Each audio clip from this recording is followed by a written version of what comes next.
Losing your job can feel like hitting rock bottom, but don't panic, because this video will guide you through filing for unemployment in Texas, step by step. First, confirm your eligibility in Texas. You generally qualify if you lost your job through no fault of your own.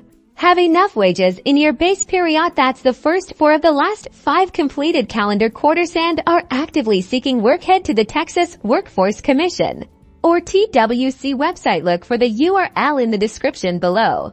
Click on Unemployment Benefits, then find the link to apply online. You'll need to create an account if you don't already have one. Make sure to write down your username and password.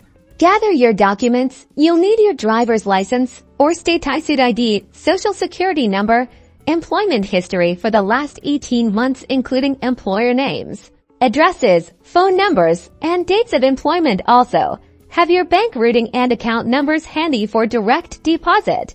Now, fill out the application carefully and honestly. Provide accurate information about your previous employers, reasons for job separation, and your efforts to find new work. Double-check everything before submitting.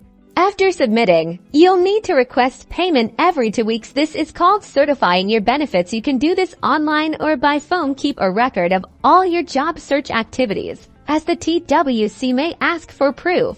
If you have any questions or run into issues, don't hesitate to contact the TWC directly through their website or by phone. The contact information is on their Contact Us page. Applying for unemployment can be overwhelming, but stay persistent. By following these steps, you can navigate the system and get the assistance you need while you search for your next opportunity. Good luck!